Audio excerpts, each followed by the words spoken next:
अस्सलाम वालेकुम। Second last episode. दिलबर और असमन ने इशा की नमाज मस्जिद में अदा की।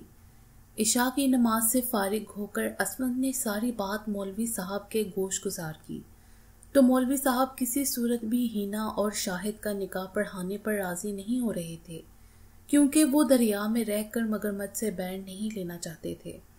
असमन और दिलबर ने बड़ी मिन्नत समाजत करके मौलवी साहब को राजी किया और उनको तसल्ली दी कि उनका कोई बाल भी बिका नहीं करेगा।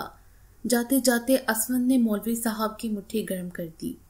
असमन मस्जिद से सीधा घर आ गया, जबकि दिलबर शाहिद और सिकंदर को लेने सड़क पर चला गया। दिलबर गांव को आने वाली सड़क पर खड़ा होकर शाहिद और सिकंदर का इंतजार करने लगा। आज चांद की 29 तारीख थी, इसलिए चांद आसमान से गायब था। हर तरफ काली स्याह रात का राज था।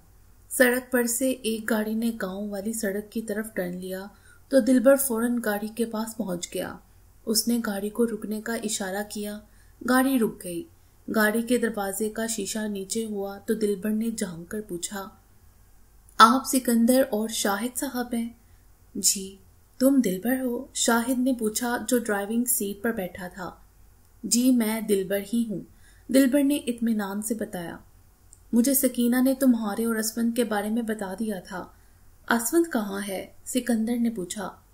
असमंत अपने घर में निकाह के इंतजामात करने में लगा हुआ है, आप जल्दी कीजिए। तुम जल्दी से गाड़ी में बैठो। सिकंदर ने गाड़ी का दरवाजा खोल दिया तो दिलबर गाड़ी में बैठ गया। 15 मिनट बाद गाड़ी असमंत के घर के सामने जा रुकी। गाड़ी की हेडलाइट्स रोशन देखकर असमंत ने दरवाजा खोल दिया। दिलबर ने सिकंदर और शाहिद का तारुफ असफन से करवाया। रस्मी सलाम दुआ के बाद असफन दोनों को कमरे में ले गया।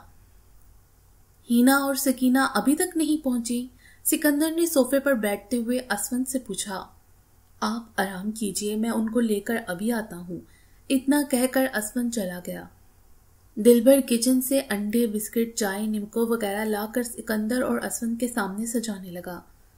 इतना तकल्लुफ करने की क्या जरूरत थी, हम घर से खाना खाकर निकले थे। सिकंदर ने सारे लवाजमात देखकर कहा। आप हमारे मेहमान हैं, मेहमान की खिदमत करना हमारा फर्ज है। दिलबर ने थर्मोस से चाय कप में डाली। आप भी लीजिए, सिकंदर ने दिलबर को कहा। मैं भी लेता हूँ, आप शुरू कीजिए। एमरजेंसी में तो बस यही कुछ हो सका। दिलबर कुछ शर्मिंदा था। ये भी आपने बहुत ज्यादा तकल्लुफ कर लिया है, सिकंदर ने चाय का सिप लेते हुए कहा। दुल्हा भाई, आप भी लीजिए, आप बड़े चुप चुप हैं। आप परेशान ना हो, हमारे होते हुए कोई आपकी तरफ आंख उठाकर भी नहीं देख सकता। दिलबर ने शाहिद को तसल्ली दी, जो जरा खौफजदा बैठा था। मैं परेशान नहीं हूँ, मैं परेशान होता तो यहाँ ना आता। शाहिद ने अपनी परेशानी छुपाने की कोशिश की। हिना और सकीना अभी तक नहीं पहुंची। सिकंदर ने चाय का कप खत्म करके मेज पर रखा। आप इत्मीनान से बैठिए, मैं पता करके आता हूँ। दिलबर भी चला गया।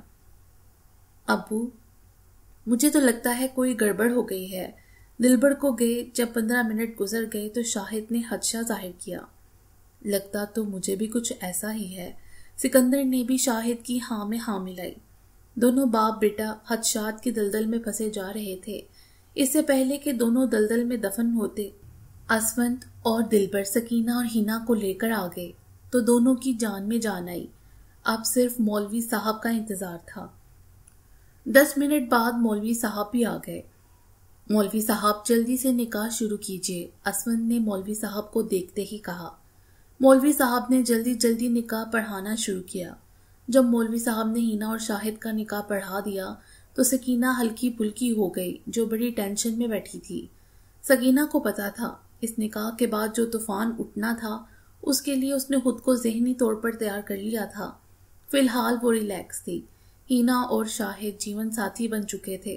सिकंदर भी खुश था, उसने अपने माथे से बुज़दिली का दाग धो दिया था। सकीना असमंत और दिलबर की ममनून थी, जिनके ताउन से वो इतना बड़ा काम सरंजाम देने में कामयाब हो गई थी। किला नुमा हवेली में आज सकीना ने पहला शिगाफ डाल दिया था। दिलबर, मौलवी साहब को घर छोड़ाओ। मौलवी साहब निकाह पढ़ा चुके तो असफन ने दिलबर को कहा। बेटा, मैं चला जाऊंगा तो मेरी फिक्र ना करो। मौलवी साहब उठकर जाने लगे तो असफंद ने मौलवी साहब की मुट्ठी में 5,000 का नोट दे दिया। बेटा, इसकी क्या जरूरत थी, तुम पहले ही मुझे बहुत दे चुके हो। वो तो मैंने खुशी से दिए थे, ये आपके निकाह की फीस है। मौलवी साहब ने 5,000 का नोट अपनी बास्केट की जेब में डाला और चले गए। सिकंदर, आज के बाद तुमको बुजदली का ताना नहीं दूंगी, सकीना ने हिना को गाड़ी में बिठाते हुए कहा। शाहिद पहले ही ड्राइविंग सीट संभाल चुका था। हिना भी उसके साथ फ्रंट सीट पर बैठ गई। आप मेरी फिक्र ना करें, घर पहुंचते ही मुझे फोन कर देना। तुम्हारी फिक्र तो मुझे रहेगी, क्योंकि कल का सूरज तुम्हारे लिए परेशानियों की कड़ी धूप लेकर तलू होगा। अगर मेरे बस में होता तो मैं बादल बनकर तुमको इस कड़ी धूप से बचा लेता। सिकंदर सकीना की हिम्मत बांध रहा था। सिकंदर साहब, जमीन को बादलों की जरूरत उस वक्त होती है जब वो प्यासी हो। जब जमीन बंजर हो जाए, उस पर जितनी मर्जी बारिश होती रहे, उसको कोई फर्क नहीं पड़ता। शाहिद ने हॉर्न बजाया तो दोनों की बातों का सिलसिला मुनक़ता हो गया। सिकंदर ने गाड़ी का दरवाजा खोला और पिछली सीट पर बैठ गया। गाड़ी के दरवाजे का शीशा नीचे करके सिकंदर ने सकीना को अलविदा कहा। अंकल, आप आगे आ जाएं, हिना शर्माते हुए बोली। नहीं बेटे, मैं यहाँ ही ठीक हूँ, मैं कबाब में हड्डी नहीं बनना चाहता। सिकंदर की बात सुनकर हिना और शाहिद मुस्कुरा दिए। शाहिद ने गाड़ी स्टार्ट की और चंद लम्हों में ही गाड़ी अंधेरे में गुम हो गई। खाला जी, आइए मैं आपको हवेली छोड़ाऊं, असफंद ने कहा। असफंद, मैं तुम्हारा ये एहसान जिंदगी भर नहीं भूलूंगी। खाला जी, इसमें एहसान वाली कौन सी बात है, आप तो मुझे शर्मिंदा कर रही हैं। तुमने मुझ पर इतना बड़ा एहसान किया है, इसकी कदरों कीमत मैं ही जानती हूँ। सकीना ने असफंद को 5,000 के 2 नोट देना चाहे, जो असफंद ने लेने से इनकार कर दिया। खाला जी, हिना मेरी बहन थी, भाई अपनी बहन के लिए इतना भी नहीं कर सकता। असफंद, मुझ पर अपने एहसानों का बोझ इतना ना डालो कि मैं उठा ना सकूं। आप फिर मुझे शर्मिंदा कर रही हैं। आइए मैं आपको हवेली छोड़ाऊं। असफंद, तुम घर ही रहो, दिल भर तुम मेरे साथ आओ। सकीना असफंद को मजीद किसी खतरे में डालना नहीं चाहती थी। चलिए चौधरानी जी, दिलबर मौदब होकर बोला। मैं चौधरानी नहीं, तुम्हारी भी हाला हूं। फिर सकीना दिलबर को लेकर असफंद के घर से निकल गई। सकीना रात 12 बजे के बाद सोई थी। अब सूरज सर पर चढ़ आया था। अभी वो जागी नहीं थी, वैसे भी उसके कमरे में कोई नहीं आता था। वो अपनी मर्जी से ही उठती थी। अचानक खटके से दरवाजा खुला तो सकीना की आंख खुल गई। नींद से उसकी आंखें अभी भी बोझल थीं। वो आंखें मलते हुए उठी तो उसके सामने चौधरी रबनवाज खड़ा था। रबनवाज के पीछे नरगिस भी मौजूद थी। सकीना, हिना को कहाँ भगाया है? चौधरी रबनवाज की जुबान से अंगारे निकल रहे थे। भगाया नहीं, मैंने उसका निकाह कर दिया है। किसके साथ? सिकंदर के बेटे शाहिद के साथ। इतनी दीदा दिलेरी, सबा को भी इसी ने ही भगाया होगा। नरगिस ने जल्दी पर तेल फेंका। सबा का मुझे कुछ पता नहीं है। बकवास कर रही हो तुम, सबा को तुमने ही भगाया होगा। जो काम मैंने किया है वो मैं मान रही हूँ, जो काम मैंने किया नहीं वो मैं क्यों मानूं? ये अगर हिना का निकाह कर सकती है तो ये सबा को भगा भी सकती है। नरगिस मौका जाया नहीं करना चाहती थी। अगर मेरे बस में हुआ तो मैं सबा का निकाह भी करवाऊंगी। तुम्हारे बस में अब कुछ नहीं रहेगा। सकीना, हवेली की चाबियां नरगिस को दे दो। भाई साहब, ये चाबियां आपने मुझे बेवकूफ बनाने के लिए दी थी। चाबियां पास रखने का क्या फायदा जब ताला खोलने की इजाजत ना हो। सकीना ने चाबियां फर्श पर फेंक दी। सकीना, चाबियां उठाकर नरगिस की हथेली पर रखो। भाई साहब, सूरज मगरिब से निकल सकता है, सकीना चाबियां उठाकर इस औरत की हथेली पर रखे, ये मुमकिन नहीं हो सकता। चौधरी साहब, इसमें लड़ने की क्या बात है? चाबियां मैं खुद उठा लेती हूँ। नरगिस ने आंखें भरकर फर्श से चाबियां उठाने लगी जो बेड के नीचे चली गई थी। भाई साहब, ये औकात है इस गांव की चौधरानी की। सकीना ने नरगिस की तरफ इशारा किया जो गोरी बनी बेड के नीचे से चाबियां ढूंढ रही थी। चौधरी रबनवाज ने नरगिस को गुस्से से देखा और फिर कमरे से बाहर निकल गया। तुमको शर्म ना आई चुप करके मेरे बगैर शादी कर ली? फरीदा को पता चला तो वो हिना की क्लास लेने आ गई। मेरी बात तो सुनो। हिना फरीदा को सारी बात तफसील से बताना चाहती थी, मगर फरीदा कोई बात सुनने को तैयार नहीं थी। मैं कुछ नहीं सुनूंगी। फरीदा का गुस्सा तो 7वें आसमान पर था। मेरी एक दफा बात तो सुन लो। हिना मिन्नत करने लगी। तुम्हारी मैं क्या बात सुनूं? मेरे बगैर तुमने शादी की कैसे? फरीदा का पारा चढ़ा हुआ था। यार ये सब इमरजेंसी में हुआ, अब गुस्सा थूक दो। इस तरह तो अस्पताल के इमरजेंसी वार्ड में भी नहीं होता। अच्छा चल, अब मुझे माफ कर दे। हिना ने फरीदा के आगे हाथ जोड़ दिए। चल कमीनी, तू भी क्या याद करेगी, जा तुझे माफ किया। फरीदा इतनी जल्दी माफी दे दे? इसको 2-3 थप्पड़ घून से लगाओ ताकि इसको भी पता चले दोस्तों के बगैर शादी कैसे की जाती है। शाहिद ने फरीदा को भड़काने की कोशिश की। आप आराम से बैठिए, जल्दी पर तेल ना फेंकिए। हिना ने शाहिद को खबरदार किया। मैं तो तेल फेंकूंगा। शाहिद भी हिना को रुलाने के फुल मूड में था। तीनों लॉन में बैठे हुशगपियां कर रहे थे कि जेदी भी आ गया। उसने आते ही शाहिद का गिरेबान पकड़ लिया। ओए, तुम तो मेरे बगैर आइसक्रीम नहीं खाते थे, तुमने मेरे बगैर शादी कर ली। जेदी ने शाहिद को गिरेबान से पकड़कर झंझोड़ा। अब आया ऊंट पहाड़ के नीचे। हिना भी अब ये सिचुएशन इंजॉय करने लगी। यार मैं अभी आइसक्रीम मंगवा लेता हूँ, मेरा गिरेबान तो छोड़ो। तुमने उस वक्त अपने गिरेबान में झांका था जब तुम अकेले अकेले शादी कर रहे थे। तुमने तो मुझे अपना शहबाला बनाना था। यार मैं तेरी खातिर एक और शादी कर लूंगा, फिर तुझको शहबाला बना लूंगा। अब मैं शहबाला नहीं, तुम्हारी तरह डायरेक्ट दूल्हा बनूंगा। ठीक है, फिर मैं तेरा शहबाला बन जाऊंगा। तुमने मुझे अपना शहबाला बनाया था, जो मैं तुमको अपना शहबाला बनाऊं।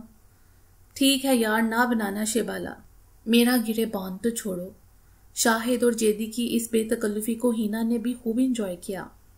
पुत्र, ये तुमने अच्छा नहीं किया। दरिया में रहकर तुमने मगरमच्छ से बैल लिया है। इमदाद अली घर वापस आया तो सारी कहानी सुनकर वो असफंद को समझाने लगा। शहबाज तो पहले ही तेरी जान का दुश्मन है। रहमतें भी परेशान थी। पुत्र, इतना बड़ा रिस्क लेने की तुझे क्या जरूरत थी? माँ, मैंने ये काम जहाद समझकर किया है। तुम काफरों से जंग करने निकले हो। इमदाद अली का लहजा तल्ख था। अब्बा, चौधरी रबनवाज से बड़ा काफिर कौन है? अब हमने इस पिंड में नहीं रहना। जमीन बेचो, शहर चलो। रहमतें ने अपना फैसला सुना दिया। मैं पिंड छोड़कर नहीं जाऊंगा माँ। मैं चला गया तो शहबाज पीछे बड़के लगाएगा। चौधरी रबनवाज तो पहले ही यही चाहता है मैं अपनी जमीन उसके हाथ बेच दूं ताकि उसका 100 मुरब्बा पूरा हो जाए। इमदाद अली ने कहा, तो फिर बेच दीजिए जमीन, अपने बेटे की जिंदगी से कीमती तो नहीं। माँ, कुछ नहीं होता, मुझे तुम ख्वामुखा परेशान हो रही हो। असफंद बेचैन हो रहा था। पुत्र, तुझे तो कुछ नहीं होता, मगर माँ के दिल को जो होता है उसका तुमको अंदाजा नहीं। असफंद पुत्र, तुमने मुझे किस इम्तिहान में डाल दिया है? इमदाद अली परेशानी में टहल रहा था। अब्बा, हाला सकीना है हमारे साथ। असफंद ने बाप को तसल्ली दी। वो औरत जात क्या करेगी? वो तो खुद कमजोर है। वो तुम्हारा साथ क्या देगी? अब्बा जी, गिदड़ की 100 साला जिंदगी से शेर की एक दिन की जिंदगी बेहतर है। पुत्र, ये सब किताबी बातें हैं, किताबों में ही अच्छी लगती हैं। अक्लमंद वही है जो हालात देखकर फैसला करे कि उसने गिदड़ बनना है या शेर। इमदाद अली के पास असफंद की हर दलील का जवाब मौजूद था। अच्छा, अब आप इतनी ज्यादा टेंशन न लें, इस बात को भूल जाएं, इस बात को ज्यादा जहन पर सवार न करें। पुत्र, मैं पत्थर का बुत नहीं जो इस बात को भूल जाऊं। एक जीता जागता इंसान हूं। इस बात की संगीनी का तुम्हें अंदाजा नहीं, मुझे है। चौधरी रबनवाज बड़ा जालिम आदमी है। अब्बा जी, जालिम आदमी उस वक्त ही बनता है जब हम उसका जुल्म सह जाते हैं। अब तुम चौधरी रबनवाज का मुकाबला करोगे? जब तक मेरे जिस्म में जान है मैं जुल्म का मुकाबला करूंगा। असफंद ने अपना 2 टोक फैसला सुना दिया तो इमदाद अली और रहमतें खामोश हो गए। हाँ भाई महंगे, क्या रिपोर्ट है तुम्हारी? महंगे ने डेरे पर कदम रखे तो शहबाज ने पूछा। चौधरी साहब, मैंने अपनी तफ्तीश मुकम्मल कर ली है। मेरी तफ्तीश के मुताबिक हिना बीबी का निकाह असफंद के घर में हुआ है। ये सारा काम असफंद ने करवाया है। मैं असफंद को जिंदा नहीं छोड़ूंगा। शहबाज ने दीवार से टंगी बंदूक उतार ली। शहबाज पुत्र, ये वक्त जोश का नहीं होश का है। असफंद को मारकर तुम फांसी चढ़ जाओगे। अब्बा जी, ये जीना भी कोई जीना है। पुत्र, हमें ऐसा काम करना है सांप भी मर जाए और लाठी भी ना टूटे। तो फिर क्या करें अब्बा जी? शहबाज उतावला हो रहा था। हम ऐसे हालात पैदा करेंगे कि असफंद खुद गांव छोड़ने पर मजबूर हो जाएगा। अब्बा जी, मैं असफंद को जानता हूँ, वो बड़ा टेढ़ा आदमी है। वो किसी सूरत भी गांव छोड़कर नहीं जाएगा। मैंने बड़े बड़े टेढ़े सीधे कर दिए हैं। असवंत तो कोई चीज ही नहीं है। चौधरी रबनवास बड़ा खाक आदमी था। उसने दिल ही दिल में असवंत के खिलाफ प्लान बना लिया था। चौधरी साहब, असवंत के घर में गांव छोड़ने के मुतालिक सलाह मशवरे शुरू हो गए हैं। रहमत ने तो यहाँ तक कह दिया है, जमीन बेचो और शहर चलो। चौधरी रबनवास के ड्राइवर ने आते ही खबर दी। यानी लोहा गर्म हो चुका है, अब सिर्फ सट लगाने की देर है। चौधरी रबनवास ने मूंछों को ताव दिया। इमदाद अली का एक मुरब्बा भी अब मेरा होगा। चौधरी रबनवास ये खबर सुनकर बड़ा खुश था। चौधरी साहब, फिर तो आपकी सेंचुरी मुकम्मल। असवंत बाउंड्री से पार, महंगा फुल इजी लोड। महंगे, जरा शाहीन भाई को तो बुला कर ला। चौधरी साहब, आप भी? महंगा हैरान हुआ। बकवास न कर, शाहीन भाई को बुला कर ला। मुझे शाहीन भाई से बड़ा जरूरी काम है। चौधरी साहब, इस उम्र में आप शाहीन भाई का मुजरा देखते अच्छे लगेंगे। हर वक्त बकवास करता है तू। मुझे शाहीन भाई का मुजरा देखने का कोई शौक नहीं है। मुझे तो उससे एक टच लगवाना है। चौधरी साहब, शाहीन भाई सिर्फ मुजरा करती है, कोई वेल्डिंग का काम नहीं करती। आपने किसको उससे टच लगवाना है? महंगा अपनी आदत से मजबूर बोले जा रहा था। बस यही समझ लो, किसी को टच लगवाना है। ठीक है चौधरी साहब, मैं अभी शाहीन भाई को आपकी खिदमत में हाजिर करता हूँ। अब्बा जी, आपने शाहीन भाई को क्यों बुलाया है? महंगा चला गया तो शहबाज ने पूछा। पुत्र, तुम तेल देखो और तेल की धार देखो। चौधरी रबनवास बड़ी दूर की सोच रहा था। महंगा शाहीन भाई के कोठे पर पहुंचा तो शाहीन भाई अभी मुजरा करके फारिग हुई थी और घुंघरू उतार रही थी। मौला खुश रखे, बाग लगे रहन, घुंघरू छनकते रहन, शाहीन बाई दा कोठा आबाद रहे। महंगे ने कोठे पर कदम रखते ही अपनी बोलियां बोलनी शुरू कर दी। आओ महंगे, कैसे आना हुआ? शाहीन बाई ने घुंघरू उतारकर कोने में फेंक दिए। तुमको वड्डे चौधरी साहब ने बुलाया है। वड्डे चौधरी साहब को इस उम्र में क्या शौक चढ़ा है? कहते हैं तुमसे जरूरी काम है। मुझसे चौधरी साहब को क्या काम पड़ गया? तुमसे चौधरी साहब ने कमाद कुड़ाना है। आखिर तुम अपना मिरासीपन दिखाने से बाज नहीं आए। चौधरी साहब ने मुझे काम नहीं बताया। ठीक है, मैं आ जाऊंगी। चौधरी शहबाज का क्या हाल है? महंगा जाने लगा तो शाहीन भाई ने पूछा। ठीक ठाक हैं। काफी अरसा हो गया, मुझे याद नहीं किया। तुम कोई धुनी का पहाड़ हो जो तुमको याद करे? महंगा अपनी आदत से मजबूर था। जुगत के बगैर वो रह नहीं सकता था। मैं तो हयाम की रुबाई हूँ। किसकी रजाई? किस जाहिल से पाला पड़ गया मेरा। चल दफा हो यहाँ से। मैंने दफा नहीं होना, मैंने तुमको साथ लेकर जाना है। ड्राइवर गाड़ी लिए बाहर खड़ा है। गाड़ी का सुनकर शाहीन भाई फौरन महंगे के साथ जाने को तैयार हो गई। चलो तुम गाड़ी में जाकर बैठो, मैं आती हूँ। महंगा जाकर गाड़ी में बैठ गया तो शाहीन भाई भी उसके पीछे पीछे आ गई। शाहीन भाई के गाड़ी में बैठते ही ड्राइवर ने गाड़ी स्टार्ट कर दी। 1 घंटे बाद गाड़ी चौधरी शहबाज के डेरे पर पहुंच गई। शाहीन भाई ने अंदर जाते ही चौधरी रबनवास को सलाम किया। चौधरी साहब, मुझ नाचीज से आपको क्या काम पड़ गया? शाहीन भाई ने सलाम करने के बाद पूछा। शाहीन भाई, ये काम सिर्फ तुम ही कर सकती हो। आप हुक्म कीजिए सरकार। चौधरी रबनवास ने शाहीन भाई के कान में उसको सारी बात समझा दी। महंगे और शहबाज को कुछ पता नहीं चला कि चौधरी रबनवास ने शाहीन भाई के कान में क्या कहा। चौधरी साहब, ये काम कुछ टेढ़ा है। मैंने ऐसा काम कभी किया नहीं है। शाहीन भाई, जब घी सीधी उंगलियों से ना निकले तो उंगलियां टेढ़ी करनी पड़ती हैं। चौधरी साहब, मैंने ऐसा काम कभी किया नहीं। मेरा ज़मीर मुझे मलामत करता रहेगा। तुम्हारे ज़मीन को मैं नोटों की हवा देकर सुलझा दूंगा। नोटों की हवा नहीं, नोटों की आंधी चाहिए। मुझे मंजूर है। तो फिर आपका काम हो जाएगा।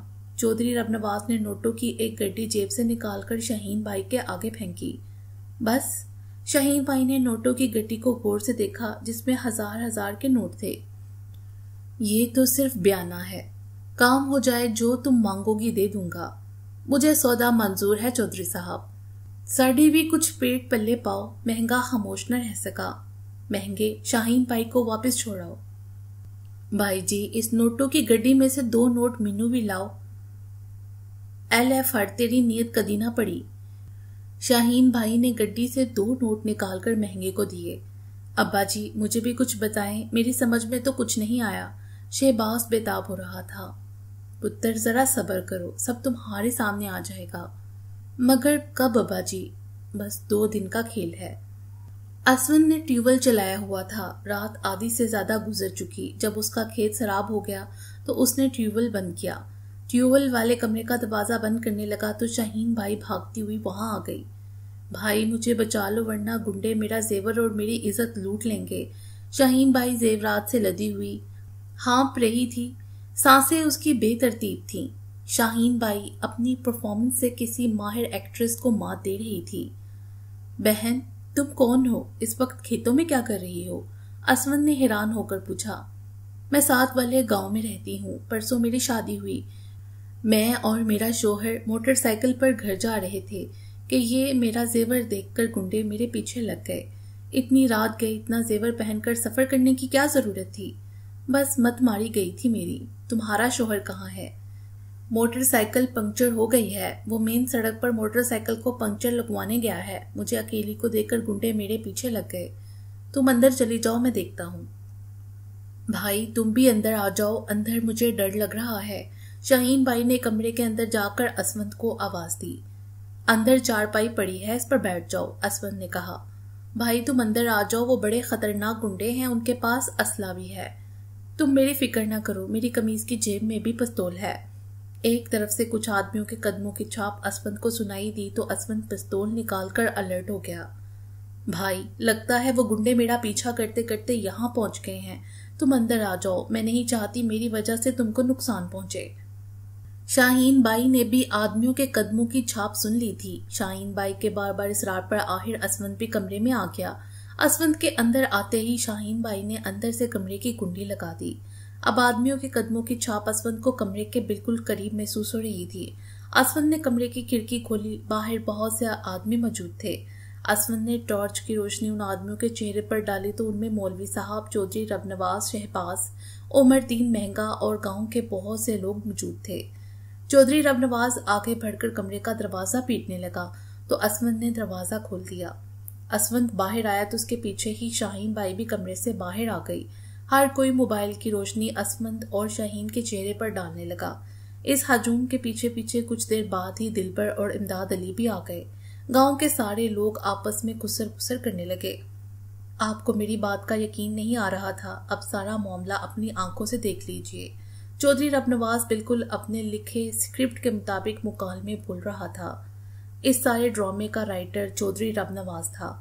ये सारा मामला क्या है? असवंत गांव के सब लोगों को देखकर हैरान हो रहा था। मामला गड़बड़ है असवंत साहब। शहबाज को भी आज असवंत पर चढ़ाई करने का मौका मिल गया।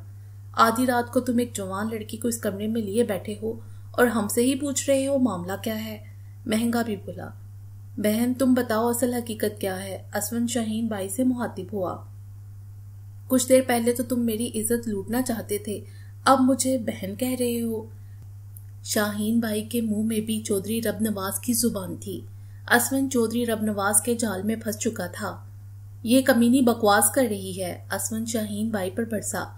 कमीनी मैं नहीं, कमीने तुम हो। तुम मेरी इज्जत से खेलना चाहते थे। तन्हाई में मैं तुम्हारी महबूबा थी। इस हजूम के सामने मैं महबूबा से बहन बन गई। लोगों अब फैसला तुम करो, कमीनी मैं हूं या कमीना ये है? शाहीन भाई की बात सुनकर हजूम से शेम शेम की आवाजें आने लगीं। मेरे खिलाफ कोई साजिश हो रही है। मैं बेगुनाह हूँ। मेरा इस लड़की से कोई ताल्लुक नहीं। मैंने तो इसकी शक्ल आज पहली बार देखी है। मेरा तुमसे चक्कर 1 साल से चल रहा है। आज मेरी शादी थी। बारात मेरे घर आई बैठी थी। तुम्हारे उकसाने पर मैं तुम्हारे साथ भाग आई।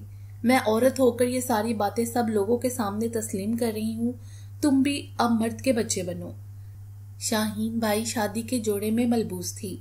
जेवरात भी उसने पहने हुए।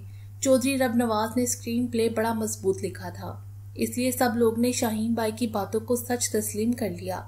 मौलवी साहब आप तो असवंत की शराफत की बड़ी कस्में खाते थे। अब असवंत के बारे में आपकी राय क्या है? चौधरी रबनवाज अब अपने ड्रामे को क्लाइमैक्स की तरफ ले जाने लगा। असवंत ऐसा लड़का तो नहीं, मगर आंखों देखी बात जुटलाई भी नहीं जा सकती। मौलवी साहब भी तज़ब्ज़ब का शिकार थे। बेटी तुम्हारा नाम क्या है? तुम किस गांव की हो? किस लड़के से तुम्हारी शादी हो रही थी? उमरदीन ने पुलिस की तरह तफ्तीश शुरू कर दी। उमरदीन, तुम अपनी तफ्तीशें अपने पास रखो। असवंत का जुर्म साबित हो चुका है। अब सुबह पंचायत में फैसला सुनाया जाएगा कि असवंत के साथ हमने क्या सलूक करना है। चौधरी रबनवाज ने उमरदीन को डांट कर चुप करवा दिया। इसको खोते पर बिठाएं और पूरे पिंड का चक्कर लगवाएं। शहबाज ने भी दिल की भड़ास निकाली। चौधरी साहब, शीदे कम्हार का खोता लेकर आऊं? महंगा भी मजे ले लेकर चहकने लगा। 7 जूतों का हार भी ले आना। शहबाज के दिल में तो लड्डू फूट रहे थे। चौधरी साहब, खोता शीदे कम्हार का लेकर आऊं या काले कम्हार का? महंगा जानबूझकर बात लंबी करके मजे ले रहा था। काले कम्हार के ले आना। शीदे के तो सारे खोते मड़ियल से हैं। बंदा जवान है, खोता भी तगड़ा होना चाहिए। शहबाज भी आज असवंत की बेइज्जती करने का कोई मौका हाथ से जाने नहीं देना चाहता था। बस करो जवानों, बस करो। अच्छा इंसान वही है जो अपनी नेकी और दूसरे का गुनाह छुपाए। मौलवी साहब महंगे और शहबाज की बातें सुनकर चुप न रह सके। ओए महंगे, अपनी बकवास बंद करो। मौलवी साहब, अब आप बताइए असवंत को उसकी जुर्म की क्या सजा दी जाए? चौधरी साहब, आप इस गांव के माई बाप हैं। आखिरी फैसला तो आपका ही होना है। मौलवी साहब, अभी आपने कहा अच्छा इंसान वही है जो अपनी नेकी और दूसरे का गुनाह छुपाए। आपकी इसी बात को मद्देनजर रखते हुए मैंने फैसला किया है कि असवंत ये पिंड छोड़कर चला जाए। सुबह अगर पंचायत बुलाई गई और आसपास के पिंडों के मुअज़्ज़िज़ लोगों को इकट्ठा करके ये फैसला सुनाया गया तो असवंत की जो थोड़ी बहुत इज्जत बची है वो भी जाती रहेगी और असवंत आसपास के पिंडों में भी मुंह दिखाने के काबिल नहीं रहेगा। चौधरी रबनवाज ने फैसला सुनाकर एक तीर से 2 शिकार कर लिए। अपना मकसद भी हासिल कर लिया और लोगों की नजरों में असवंत पर एहसान भी कर दिया। मगर चौधरी साहब, आप असवंत को सफाई का मौका तो दें। उमरदीन चुप न रह सका। तुम चुप करो, बड़े थानेदार न बनो। सिपाही हो, सिपाही ही रहो। चौधरी रबनवाज ने एक बार फिर उमरदीन को डांट कर चुप करवा दिया। बाकी इंशाल्लाह अगली वीडियो में। उम्मीद है आपको ये वीडियो पसंद आई होगी। हमारे चैनल को सब्सक्राइब करें और बेल आइकॉन को प्रेस कर दें हमारे चैनल की लेटेस्ट अपडेट्स हासिल करने के लिए। शुक्रिया।